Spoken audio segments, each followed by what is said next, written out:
Well, welcome to the latest edition of Trojan Football Talk. I'm your host, Tom Vartanian. Today's show brought to you by American Credit Union for every day, for everything, located next to Little Caesars at 3944 Route 281 in Cortland. By the Cortland Voice, the exclusive media partner of Trojan Football Talk. For all your local news and sports in Cortland County at no cost to you, check out cortlandvoice.com.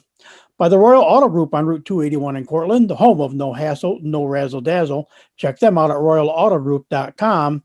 And by Yeaman Real Estate at the entrance to Yeaman Park off I-81 exit 11 in Cortland. Well, again, I feel privileged today. We are going to go back into the vault a little bit as far as back in years of plays. Like I said, we've done, Dusty Stillman, Bob Avery, a couple of, guys from the 70s. Well, we're only going back to the early 90s this time around, but it will make it fun. It's the actually just a couple early in Coach Gary Pasilik's coaching career as a head coach, because we all know he started in '83. It was, and but he's been the head coach for 31 years. And one of those guys he had on his 91 and 92 teams is also a guy that wasn't an original Homer player, original Homer person, but came to the area, and Coach Vasilik said it was a great addition to Homer to have this guy join the school district, and he went on to have a good year in football for 2 seasons. Joining us today, Tony Aguilar. Welcome, Tony. Hey, thank you. Glad to be here. Like we said, that's the interesting part. Like most time we talk to people, it's people went through Homer and then on to college and so and so. And but like you said, you came to Homer. It was, right about the time you started the high schools when you came to Homer. That's correct. Actually, believe it or not, I was born in Cortland. My parents went to Cortland State and they moved to Ohio. So I moved before I was 1 year old and grew up in Ohio, and we ended up coming back. My mom wanted to come back, I guess, home, and we moved back to Cortland when I was in halfway through my 10th grade year. So it was right about he said he thought Coach P thought it was around your sophomore year that you came back, and so his memory's still pretty good for a old. Yeah, not bad for an old guy. Old retired math teacher, but but you were a two-year player on the varsity teams on 91 and 92. Like you said, first early in Coach P's career, and also as you said, that's back when we were still playing. Some of the, some at times some big boy football. You got a joke out of that, because you played, the first season, obviously, 4-4 season in 91, and then went 5-4 the next year. But of course, I guess if we want to talk about bragging rights, which we'll do that, and then we'll get back into a few other things. But when I talk about bragging rights, you got to get 2 wins over Cortland in the old home court jug battle. Yeah, it was, when I first got there, that was the one game they said we got to win no matter what. You got to beat Cortland. And, of course, I didn't understand the battle until the week of the game, and everybody ramped things up a little bit. And I was like, okay, this is for real. We got to win this game. So it was definitely a game that you look forward to. Of course, walking around town, you wanted to hold your chest up high. As long as you beat Cortland, you can kind of do that. So we got. I want to jump right to that. We got that out of the way with. What was it like when you're say your mom wanted to move back to the area, and kind of move back home, move back to the area, so you came back. What was it like coming back to Central New York and jumping in at Homer for your last about 2.5 years of high school? Yeah, I didn't know really. I didn't really been back before that time period, and the school I played at in Ohio was huge. We had 2 separate high schools. It was Glen Oak High School, and we had 2 separate campuses. One campus was for the juniors and seniors, and one campus was for the sophomores and juniors. And we had a freshman team, a JV team, a varsity team, and it was just for every sport. And then when I come to Homer, and I'm like, wow, this place is small. It's tiny. I had no idea, and we had a walk everywhere, and it was just different, but it was something I really, really glad I did. They welcomed me with open arms, and Coach P, I remember he walked up and he was just so happy to see me, and I was glad to see him. And he said, "You play football?" I said, "Yes, sir." And we just joined ever since. And he's been like a big mentor to me, and I really appreciate him welcoming me. So you got, like I said, Homer, you're a three-sport athlete with overall, football, of course, what we're talking about today, but also you play basketball and you were a lacrosse player. Yes, sir. You do pretty much the same thing out in Ohio as you were growing up. What got you into doing sports back when you were in Ohio? Well, we didn't have lacrosse. I never even heard of it before I moved here. I ran track, so I did football, basketball, and ran track. Track was really, really big, and our football coach required everybody to run track. So when I moved here, it was crazy. I just got there right when basketball started, so I wasn't able to play basketball. But Coach Cottrell and Coach Durkee and Coach Ferrito, they're like, "Hey, you play football?" I was like, "Yes, sir." And they're like, "Well, come play lacrosse." I was like, "Never heard of it. I think I'm just going to do track." And they said, "Well, you get a helmet and you get a stick and get to hit people." I said, "Okay, I'm in." So they kind of taught me the game. I didn't know what in the heck I was doing the first probably 2 years, and I really enjoyed it and ended up playing it in college. So it was a sport that I really grown to love, and I owe that to those guys. All right. So let's okay. As you said, your first year of football, your junior, your first year with the football team, again, a 4-4 season. Kind of interesting, a game of streaks to open up a pair of wins over Oswego and Corcoran, then lost to Fulton ESM, but then come back with a win over JD. Then it was lost games to Nottingham and Whitesboro. And it came down to a 500 season. It came up to, taking on Cortland in the last game there. That's one thing nice. The Cortland Homer game in the past few years has bounced around. Sometimes it's near the beginning of the season, depending on what class the teams are in and what league they're in. It could be early in the season, could be middle of the season. But back in the day, it was the last game of the year, not counting, if you made sectional. So, an 18-10 win over Homer in that, over Cortland in that game. And, not a bad debut as far as that junior year. Rushed for 209 yards. Also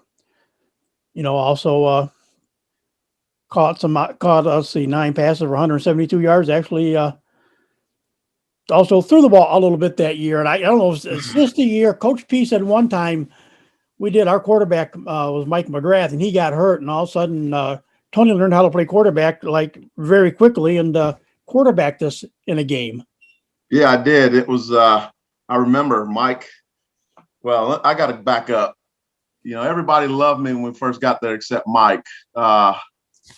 Me and it's crazy. Me and him are best friends still to this day. But his side of the story is I came in as this hotshot running back who thought I knew everything, which I didn't. But I remember we were doing a scrimmage and I was running down the sideline and ran by him one time, and I'm talking trash to him. And the next time I'm running, he lit me up. And he's like, "Welcome to Homer, big boy."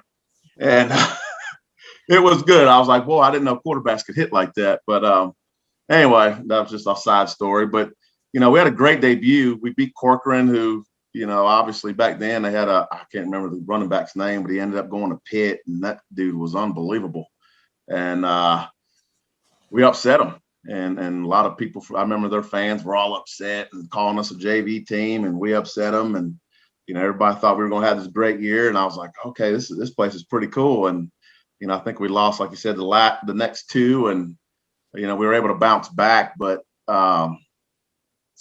it was just a year that, trying to learn offense and getting used to, they ran it a bunch.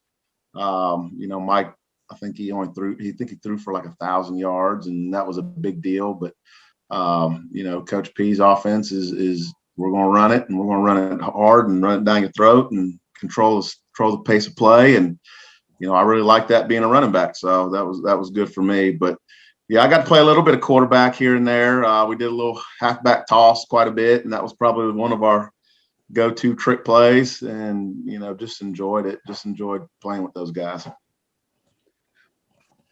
And when we look at, like you say, Mike, was the quarterback that year. He threw for 702 yards that year. And right, of course, and he also, like you said, he could do a little bit of everything. Rush only ended up rushing for 19 yards. But overall, the big back that year on the team was Brandon Nolan. That's right. They called him the Who, Rocket. he rushed for 698 yards.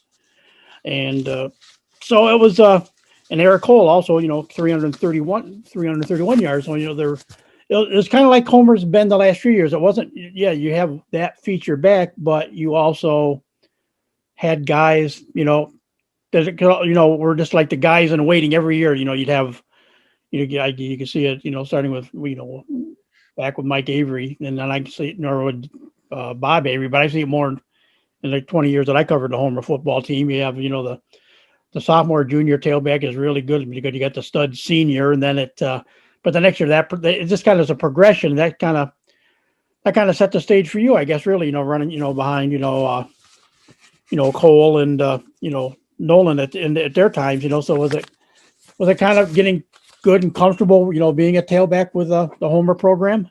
Yeah, I really enjoyed it. And like you said, when I first got there, all I kept hearing was Brandon Nolan, and he was the Rocket, and he was the guy. And hats off to him. Thinking about it now, probably wasn't easy. Here comes this kid moving in, and I guess I ain't gonna say takes his spot, but we shared it, and thought we did a good job both handling it well and put the team first. And my senior year, here comes another kid named Matt Kataya, who was pretty good lacrosse player and a very good fullback for us. And Matt Ferguson, I remember me and him sharing some carries my senior year. And Matt Kataya was obviously the stud, played on at Syracuse, and enjoyed playing with him. So I mean, we just did whatever we had to do, and we knew Coach was going to spread it around, and we were all okay with that.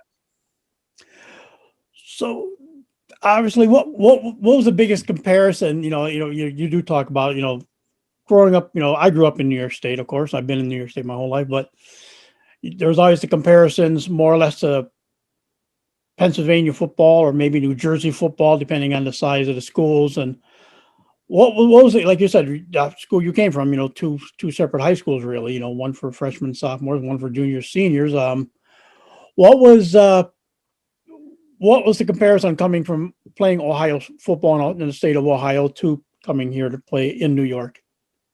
It was just the size of the school was just the main thing, and just the size of the players. I mean, these guys were grown men, and I remember meeting Big Jake. He was our left tackle, played at Cornell.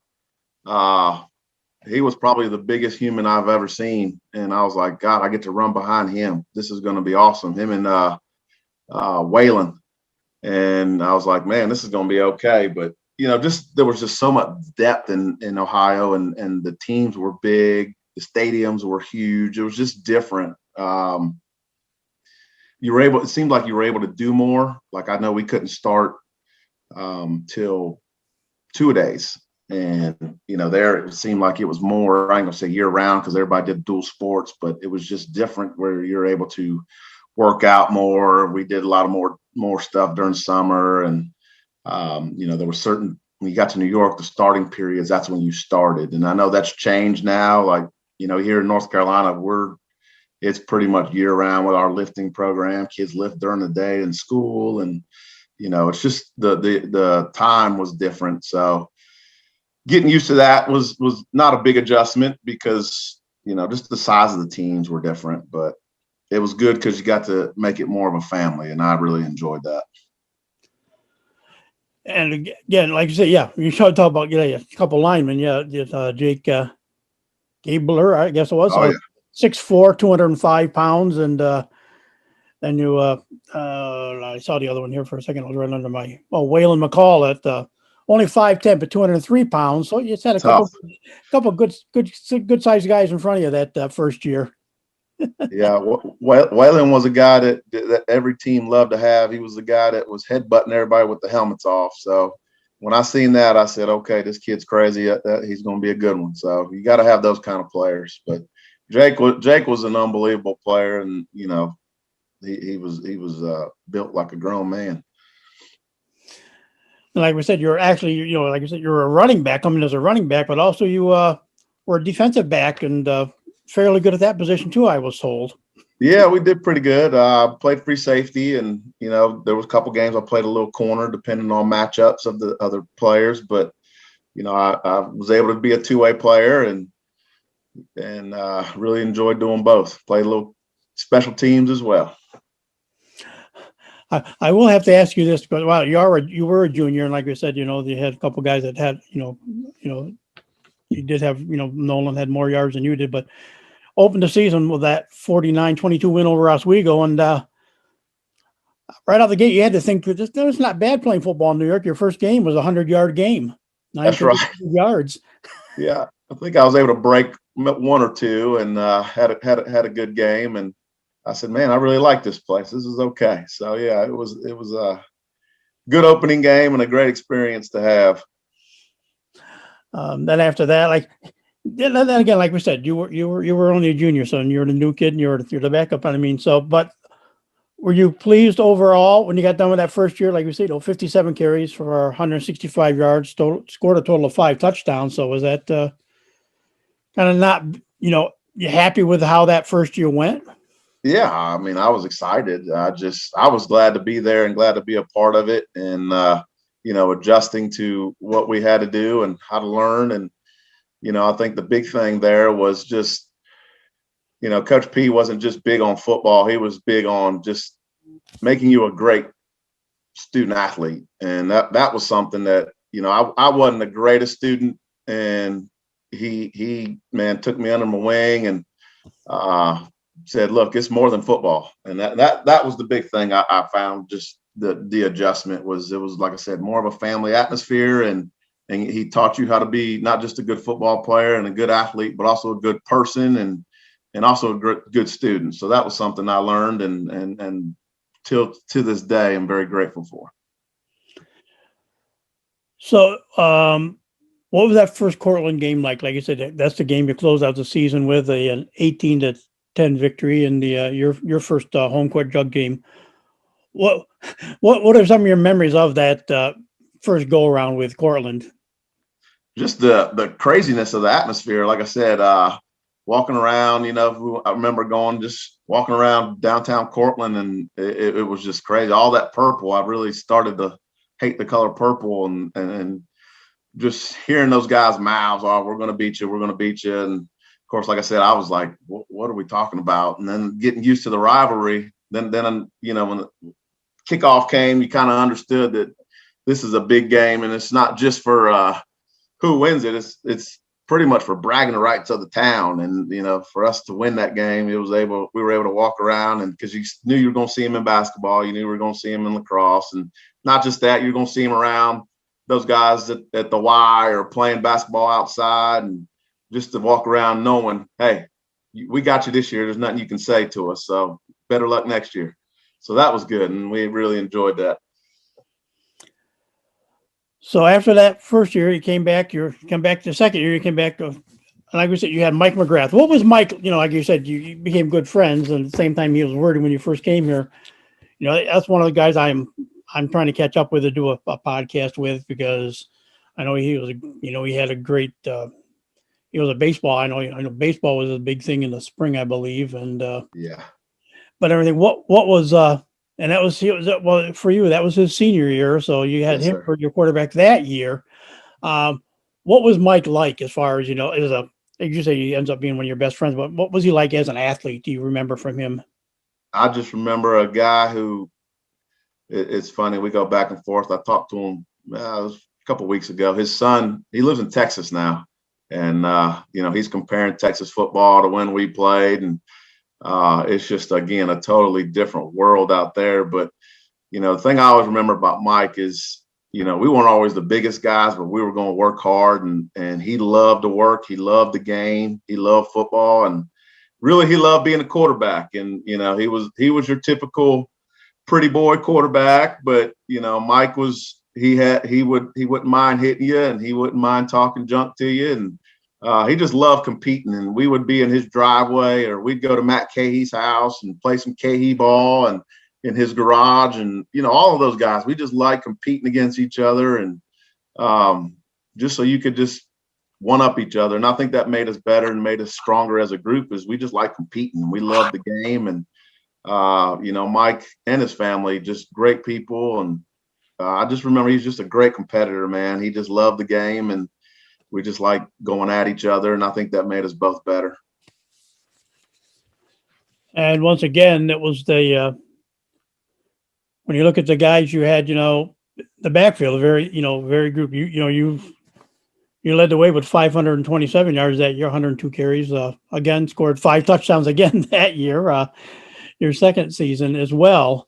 But you had guys like you said, McIntyre came onto the scene, and he was just kind of really getting going in his career, I believe, at that point. I'm thinking he was going back here and trying to see different things, because he came up and joined the team during the season, because I know he was on the original roster in '92, but he came up and joined the guy. But you had another Matt that wasn't too bad either. He ran for 179 yards that year. Matt Gay was there, and then also you had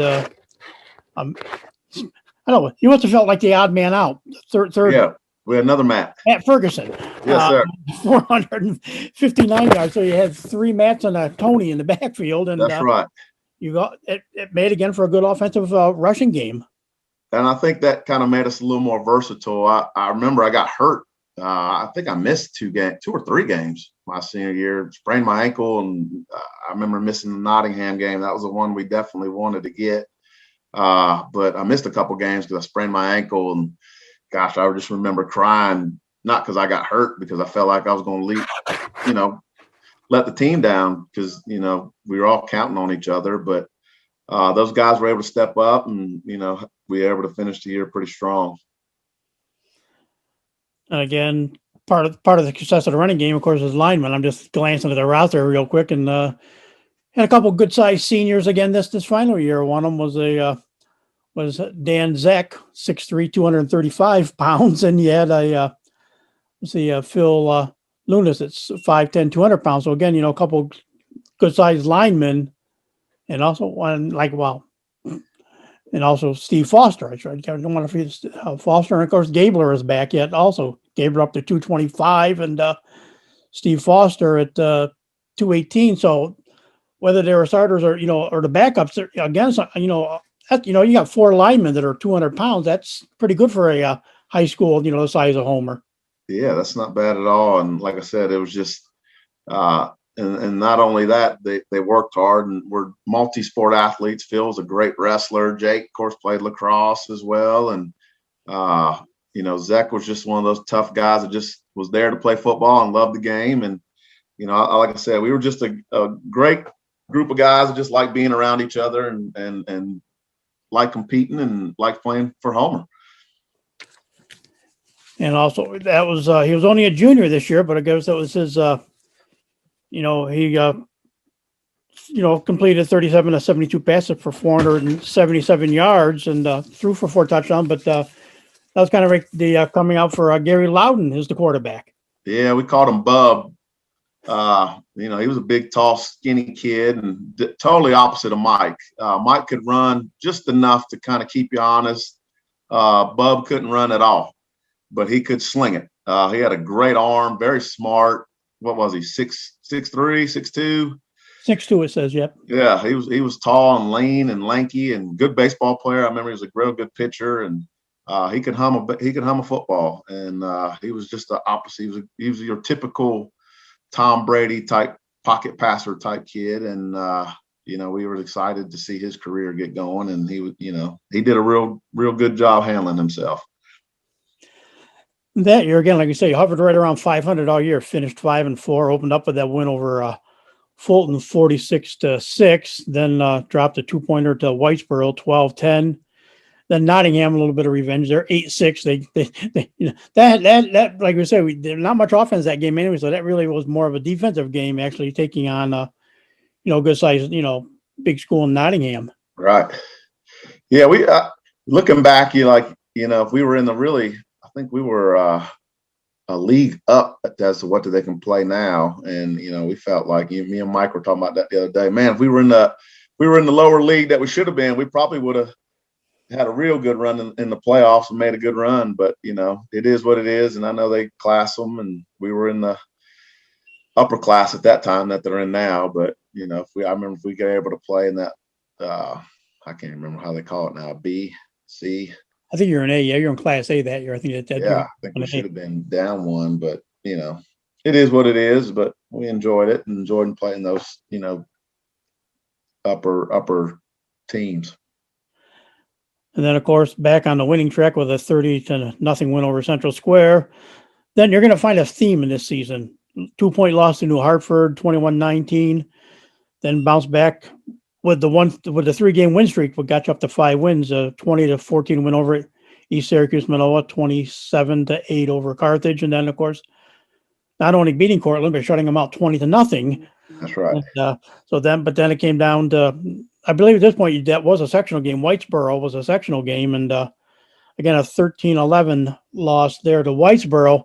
So you kind of look at 4 losses, all by 2 points. Which, so like you said, that you could have been anywhere from your end at 5-4, but that could have been conceivably could have been like a 9-0 season, or 7-2 season, just a couple of tight games here and there all the way.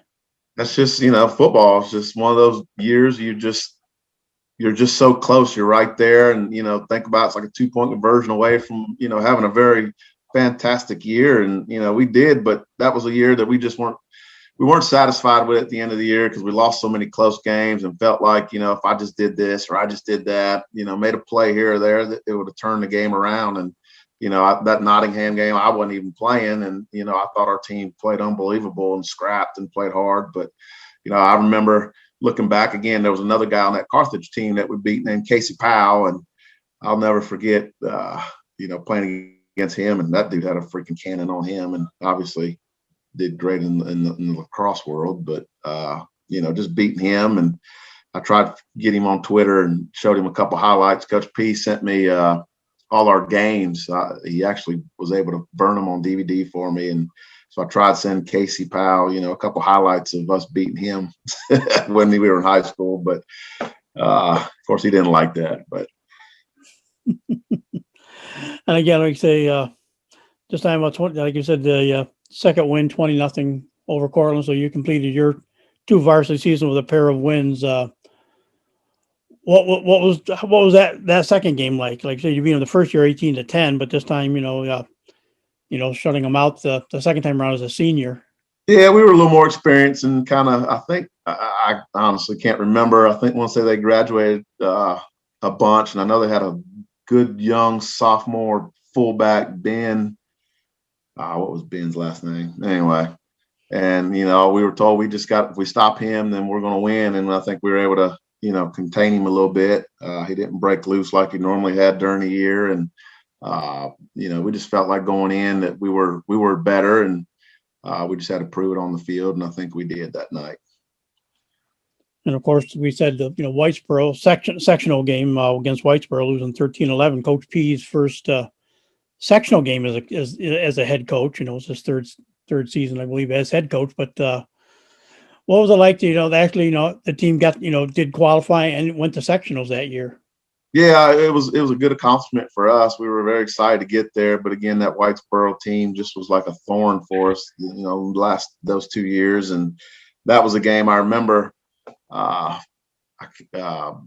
had a 2-point conversion. I remember it, and I forgot to put a guy in motion actually, and that was a big play that I think we would have scored on, but it was just one of those things that play here, play there. That's a totally different game, but we were excited to get there for the first time, and I think Coach P's done very good ever since, and had a great career in sectionals, and he's learned a lot and got those guys rolling over there. So it's kind of awesome to keep tracking him.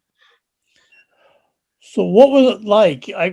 He came on, like I said, he learned under Coach Norris, of course. He learned under Coach Norris, got to be a volunteer assistant, and kind of worked his way up through the ranks. I know, wasn't coach with Paul Beladoff, so only coached Right. Coached for 5 years, but let's get the mythical state title the 1 year, and 2 sectional titles, 2 undefeated seasons, and So he learned that.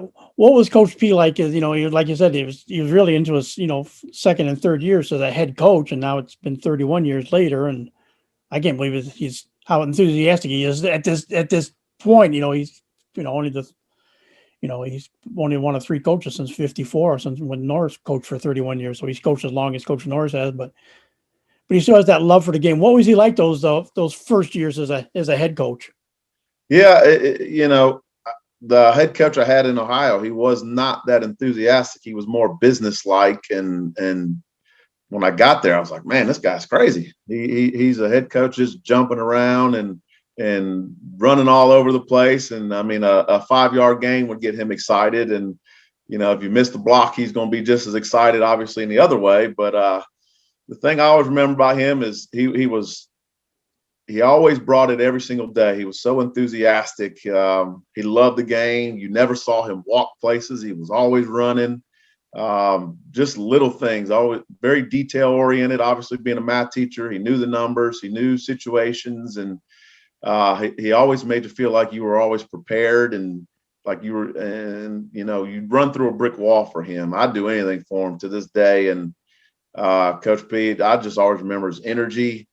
He was able to yell at you and be tough on you, but at the same time, when he did, he'd come back and hug you 2 minutes later. He always said he loved you. And when you were getting yelled at, you knew you were getting yelled at, but at the same time, you knew you deserved it if you were getting yelled at. And but then he'd come back, and as soon as you made a good play, he's the first one to pat you on the butt and tell you did a great job. So Coach P and all those coaches there were just good guys, first of all, and great teachers and great mentors, and just learned a lot from them. And I try to give my energy to my players the same way he did for me, because I've always told, what kind of head coach do you want to be? And if I'm anything like Coach P, I feel like I've done well. So he's inspired me in many ways. So I'm never as good as math as him, but just the energy he brings on the field is amazing. And I've seen clips of him on YouTube still doing the same thing and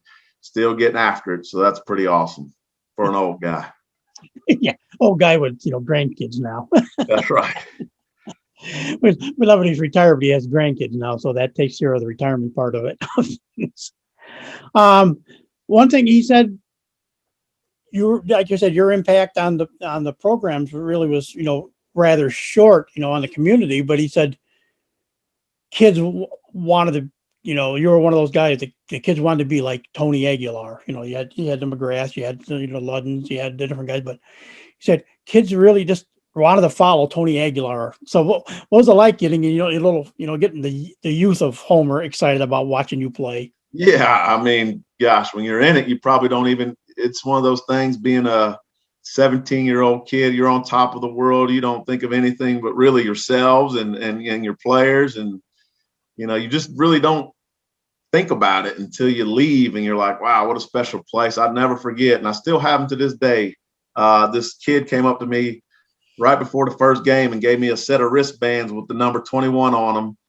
And he's like, I want you to have these and I want you to wear them. And I wore them every single game, and just things like that. You're like, wow, this is kind of neat. And you don't really realize the impact you have on kids. And I just loved it, man. And not the attention, but just love the community support and everybody coming out to the games. And it was just kind of a great atmosphere. And I really, really, to this day, appreciate it.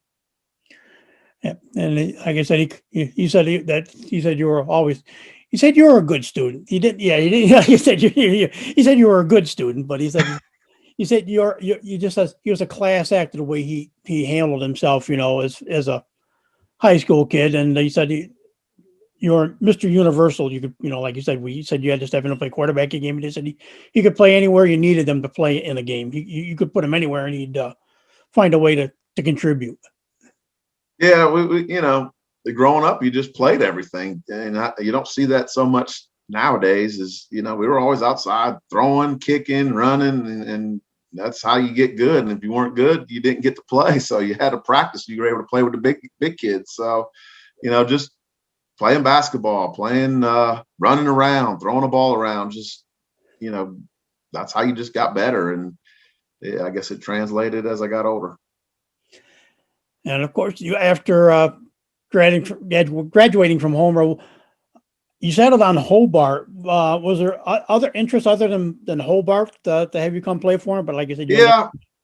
Obviously the dream was to go to Syracuse. Had a little bit of interest there to play lacrosse, actually, but didn't work out. Alfred, Central Connecticut to play football. Trying to think off the top of my head. I got a whole list. St. Lawrence. There was quite a few. I still got the box of, the college letters in my basement, actually. I had to go dig it out now to make me think of it. But, when I went, it was me and Cahey and I think Glenn Anderson. We all went on a visit to Hobart and had a great time. And it was just a place. I knew they had a strong lacrosse tradition, and it was a school that was going to let me to do both. And that was something I wanted to do. And was able to go there and play both, and had a pretty good career there and enjoyed myself. Learned a lot. Yeah, I didn't look up the record for the years you were at Hobart for football, but a unique experience at Hobart. You played with teammates, Eric Young, Eric Schiller, and of course Mike McGrath. You guys That's right. All played football together at Hobart. We did. It was kind of cool. Eric White was already there, and he kind of was. He was our receiver my junior year, and then the next year I got there. The following year, Mike came. He transferred in. He was at Ithaca, and he's like, "Hey," he came over and visited a couple times, and he's like, "Oh, I really like this place. I'm gonna come." And I didn't believe him, and he ended up playing defense. I saw linebacker, I believe. And then Eric Schiller came, played DB with us, and so we were kind of all excited. And the Homer tradition was all coming to Hobart. There was a little pipeline, and it was just a neat experience to play with your high school teammates in college as well. Any coach Coach P said that he believed when they had a couple of sets on the defensive side. They call it Homer. Three of you would be in the secondary. We did. It was neat. We had Mike at outside linebacker. I played free safety, and they put Schiller at one corner and Whitey at the other corner. And I think they did it more just for fun. But yeah, we were able to have a little Homer package, and we loved it. It was just, not many colleges could sit there and say you got 4 kids from your high school team on one team, and we were able to do that. And it was kind of a neat experience. So we really, really liked that. Did the coach enjoy that? Did the Hobart coach enjoy that fact that, because you're looking when you're trying to put your teams together, you're putting, you're meshing, top-notch players from all different schools, but they have 3 guys, 4 guys all together that kind of had played together at some point. So you kind of knew each other anyways from high school playing together. Did that make it any easier on him as far, the Hobart coaching staff to have, knowing you 4 could be out there at the same time and, but you all knew what each other could do? Yeah, it's just kind of like I said, being from a small school, you're able to build that relationship with each other and kind of get to know each other on and off the field. And I think that translated to how we played in college. But to me, looking back as you get older, and I guess they say wiser, you got to credit that back to, again, Coach P. He's able to instill in us the hard work and, the work ethic that we were able to play in college. And I was sitting there thinking before we did this, Jake played at Cornell, Matt Cahey played at Alfred. We had a couple kids that necessarily didn't play college football, but they either played lacrosse or they were able to do something. And, that says something about the brand of Homer football, that, a lot of colleges were coming there to recruit top-notch players that you knew were going to work hard and play hard. And, to me, that says a lot about the program that he's built. I know, like you said, you came here in the middle of your sophomore year, so a lot of the guys that you played with those 2 years at home, those 2.5 years at home, are counting everything you were involved in. But the 2 years of football knew of Coach Norris, and they knew he was that's how Coach Basilic modeled his a lot of his coaching, because he played for working with Norris, and I know right up to he passed. Coach Norris pretty much would at least show up once or twice a year, to a practice or a game to talk to the guys. What did you get a chance to kind of get to know a little bit of the history and what Coach Norris meant to Homer football? I got to know a little bit of the history probably, later. While I was there, Coach P he was big on, making sure we knew all the guys in the past and kind of kept the program alive that way. And he spoke on him quite a bit, and I really never knew the impact, but you can kind of see it through him. Like you said, Coach P was just one of those guys that was real big on, if you were a Homer guy, you were a Trojan for life. And he was real big on that. And, kind of getting to hear all the experiences that people had around him and what Coach Norris meant to the program was kind of neat. So I wish I got to know a little bit more, but, it wasn't much time to learn it all quick, but you kind of could sense the community and the sense, the impact that coach had on, not just the school, but also the community. So we talked a little bit about the home stuff. Was there any games when you were at Hobart that you usually played at Hobart? A game or couple games that stick out in your mind that were games you remember? I assume you were there and you were running back also along with playing defensive back, or did you just? No, it's funny. I got there. I knew I wasn't going to be big enough. I was probably 155, 160 pounds as a junior, and I was a little skinny guy that can run, and I knew college running back, those guys are 180, 190, and probably just as fast. So actually was when I got there, I was like, I want to stick with offense, and I tried to play receiver, and I played receiver my freshman year, and able to play a bunch and play a lot of special teams. But I got moved to DB my sophomore year and started 3 years as a free safety, and we had several big games, and probably the one I remember the most is the Hartwick game. I think at the time I thought it was a school record. I had 4 interceptions against Hartwick. They came in, I think, averaging over 300 plus yards a game throwing the ball. And, our big thing was to try and take away what they do best, and was able to, we watch a lot of tape, and you kind of get on tendencies and, get lucky a few times. And the ball fell our way a couple of times. And I remember just having 4 picks in one game. That was kind of neat. And, the biggest thing for me is, like I said, Coach P and all the bunch of coaches would come watch us play. So those are games I always remember, is him in the sidelines and, screaming our name and wearing his Homer and Hobart gear, and just kind of having him around was kind of always special to me. Now, I was going to say that when you have 4 guys from the same high school on the team, I was saying there had to be some people in, and Geneva's not a long drive to get to. I mean, it's not as close as Syracuse, but still, Geneva's not that far to go to. So you had to have gotten a pretty decent, maybe some, people on a Saturday would, a lot of times would come make that drive to Geneva to watch you guys play.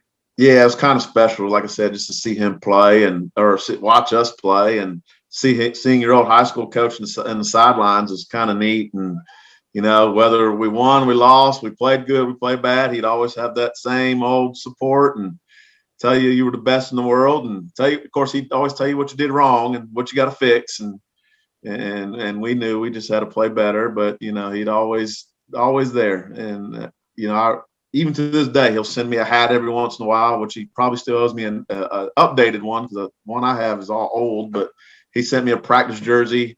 I think they messed one up, and it was Carolina blue. Of course, I live in North Carolina now and big Tar Heel fan now. And he sent me a Carolina blue one, and, just little things like that. He sends me notes and cards, and, keeps me updated with his family. And, we're going to hook up one of these days. He always comes down to the Outer Banks down here and goes camping every once in a while. So we'll get together here soon. I'm fortunate enough to get inducted to the Homer Hall of Fame. And, I'll never forget, I just became the head coach of the school I'm at now, Eastern Guilford. And I called him and I'm like, Coach, I don't know what to do. I know I'm supposed to be there, but, I got a big game. And he's like, that's a no-brainer. Go coach your game. We'll worry about this later. And I mean, I was literally stressing over what to do. Like, do I skip the game to go to this big award ceremony? Do I coach our football team? And he's like, no, you coach your football team. That's why you're there. So that kind of made me feel good. But just, that's what I'm saying. That's just kind of person he is. And, I'm sure we'll get together here soon. Yeah, that's one of the things I know. That's one of the things we did a couple of shows on traditions recently. Took a couple of podcasts. It had to be a two-parter, but that's one of those traditions is the Hall of Fame induction ceremonies. Usually, of course, with COVID, it kind of got goofy this year, Yeah. but the last couple of years. But yeah, Hall of Fame is like the first home game of the year for football. So then you get all the any whoever's going in that year, they come back and they get inducted. The induction takes place, like at halftime of the football game, Right. and so it's so it's kind of cool. I've enjoyed seeing them because there's a lot sad part is I've been around covered Homer for 20 years. I've covered high school for 35 years. I probably cover half the kids that are going in now are that are adults now, but I've covered half of them probably, and the other you're getting to hear the history, but it's neat to that schools have a tradition like that and they tie it around that fall football program. Yeah, I think that's pretty awesome. And again, that's one of those things. It keeps the traditions and keeps the history going. And like I said, I was very, very surprised and honored that happened. And when he called me, I was like, wow, man. Yeah, like I said, it's one of those things you don't realize the moments and the impacts you're having until I guess you get old. And you know what they say, the stories you tell get bigger and the lies get bigger as you get older. And like I said, when me and Mike and Kahee and all those guys, we chat sometimes. And Kahee called me or sent me a message on Facebook saying, "Hey, I was at a restaurant and your picture was on there." And I said, "Yeah, I'm sure it was in the bathroom and you probably messed it all up, didn't you?" And just little things like that we'd always just kind of pick on each other about. So kind of neat. And you've like that's the thing you're doing. You've been involved. You've become a coach in high school. And of course, he said the only difference I couldn't get him to be a math teacher, but he says you're a science teacher. So he says but you were a science teacher. What got you kind of involved in becoming a coach down there? Because they said you didn't coach. You hadn't coached just football. You've coached a few other sports other than just football. Yeah, so actually, I thought I was going to do science. I did elementary education for 9 years, but was still able to coach at our high school. And then got into PE and weightlifting and, the obvious coach route and was able to do that. But like I said, when I was in college, I did not want anything to do with it. I wanted to do business and, wear the tie and drive the BMW and have my own parking spot and make lots of money because that's what I thought, it was all about. And I remember, I think it was my sophomore year. Again, one of those moments in college, you play a college game and you have a bunch of kids wanting autographs and stuff. And I was like, this is what it's about. And so I changed my major and went into education and basically, honestly, it was all Coach P had a big impact on that and got into coaching down here and coached, I've been doing football for 20 something years and did girls basketball and started our lacrosse program, did golf, believe it or not, and done a little bit of everything. So I love it and I enjoy it. And again, it's one of those things that if you have great coaches when you're at that age, it kind of impacts you to want to give back to the kids these days. So here we are. And you've had some good success. You've had some very good teams as far as football. Yes, sir. We've had, we've played football, played for 2 state championships. Unfortunately, we lost both of them. Played for a girls' state championship. We've been to 3 golf state championships. Been in regionals and in lacrosse. We've had several good teams, and the big thing is, yeah, you remember that stuff, but again, you're looking back and you want to say you got kids through high school. You're able to help them graduate. You're helping the kids play in college and kind of doing what he did. You go back and you watch those guys play, and you just want to have an impact on their lives, and that to me, that's the best part. And of course, like you said, you got into the weights a little bit more and everything, and also I guess you're the strength and conditioning coach now down there for the. Yes, sir. Yeah, just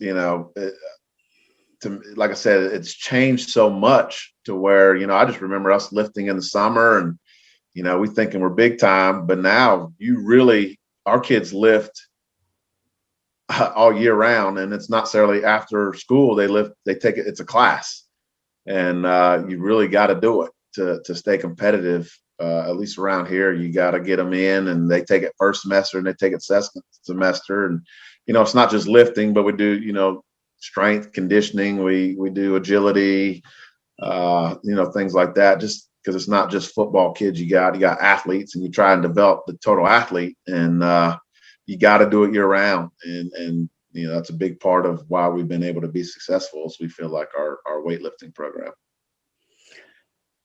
And as you said, 20 plus years of coaching.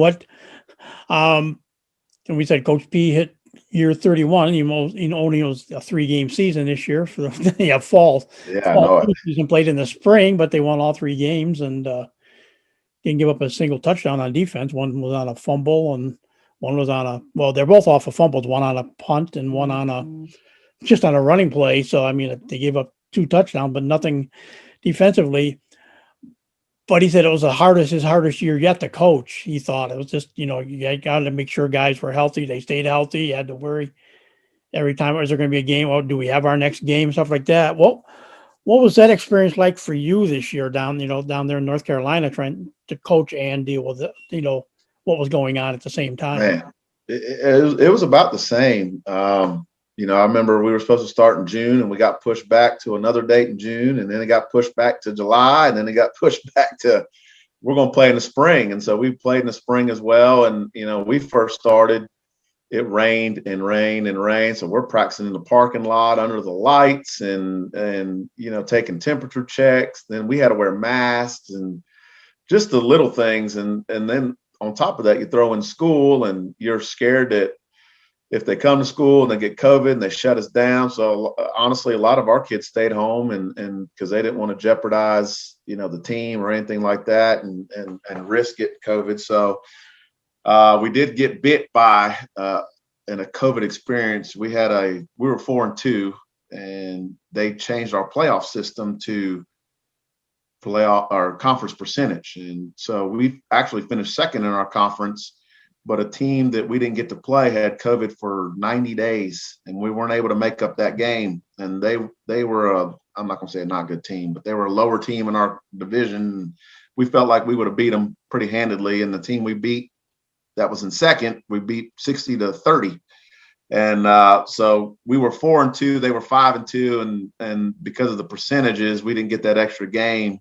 They were able to go to playoffs. And, we had a very good senior class this year, but I was kind of bummed we didn't get to play. But again, it's one of those, you're glad you're able to play. You were thankful with all the COVID stuff you had to fight through and all the adversity you had to fight through. You're just thankful in the end you're able to play. But obviously we were bummed that, because of one game we didn't get to play, that we didn't get into the playoffs. But, overall success. We have a bunch of kids playing in college, and just thankful we were able to play. So the kids you're coaching now down in North Carolina, what are they up, like you say, home 9 times out of 10, if the football players, it's maybe a Division II, but usually a Division III program. Once in a great while, you do get the guy who goes on to play D1. Like I remember Luke Sewillow went on to Cornell also. You're talking about a player going to Cornell, and Luke Sewillow went on to Cornell to play football there. How about your guys, the kids that play for you? Are they legit, D1 guys, or are they D2? Yeah, so this is my 3rd year there, but I was at Eastern Alamance previously. Man, we just had a kid graduate that went to Boston College. We've had 2 that went to UNC, had 2 that went to NC State, had a kid that played at East Carolina. Those are all the big time ones. We've had a lot of D2, D3 kids, but our past team that I've been a head coach, our quarterback just signed with Miami of Ohio. Had a receiver going to Central State in Ohio. Got a kid going to Fayetteville State, which is a D2 school down here. And had a running back, man. You thought I was good. This kid was bad. He was 5'11", 205, 210. He running about a 4.5, 4.40. And you talk about Marshawn Lynch in high school, that's what he was, and didn't have the grades, so he's going to go to D2 school, and I think he's looking to transfer out of here. But we've got a lineman, got a kid tight end about 6'3". He's getting looked at by some big D1 schools, and they're just huge, man. We got a sophomore that's like 6'4", 330, and just big kids. I don't know if it's something down the water here or what, but obviously it's a bigger school. We got about 1,200 kids, so you got a bigger pool to choose from. But so we've had some big kids with some big time programs, but again, it's just awesome. It don't matter what division they go, whether it's JUCO, D3, just getting kids in school is kind of the rewarding part. What's obviously you get to do this now because you are still coaching, but what advice can you get a young kid that wants to get involved in playing high school sports? What advice can you could give them to say, yeah, this would be good for you? In terms of what do you mean? Just overall, it would be good if you played a sport or what life, or even if what life advice could you kind of give them for that? Oh, shoot. There's so much. Number one would be grades.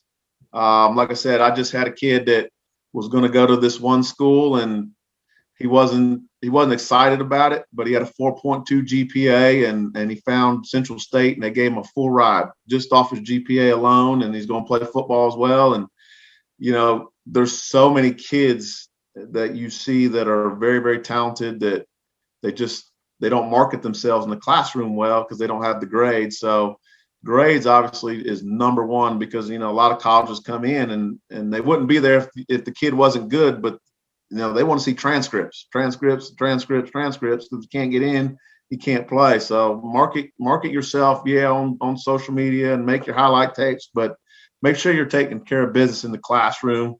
Probably another would be coachable. That was one thing I'd say a lot of us were. We didn't have a lot of attitude problems with Coach P. He wouldn't let us, first of all, have attitude problems, but just be coachable, be a great kid, great teammate, and you're going to get yelled at, you're going to get fussed at, it's part of life. You just got to deal with it and take it and grow and learn on and move on. And I was always told that when the coach is not yelling at you and the coach is not on you, that's when you need to worry, not when he is yelling at you, because if he stops yelling at you, that means he's kind of done with you. So just be a good kid and do the little things. So there's so many lessons I can sit here and go on and go on and go on about, but grades, work hard, commit to your team, and our motto is be all in, and that's in team, that's in school, that's in your family, church, whatever you're into. Don't give it 1 foot in, be all in and get everything you got, and you're gonna go far if you're able to do that. And kind of stole that from Clemson and Dabo, and all in's one of our big mottos, and it can go with anything in life. Whatever you decide to do, be a great dad, be all in and being a great dad, being a great husband, and little things like that. So that's kind of what we hang our hat on. And with we'll say that'll do for this edition of Trojan Football Talk. Tony, thank you for taking time to talk to us today. Man, I've enjoyed it. You brought back some great memories, and you're going to make me go back in the basement and watch my old highlight tapes. And I really, really enjoyed it. That'll do it again, as we said, for this edition of Trojan Football Talk. Today's show brought to you by AmeriQ Credit Union, for every day, for everything, located next to Little Caesars at 3944 Route 281 in Cortland.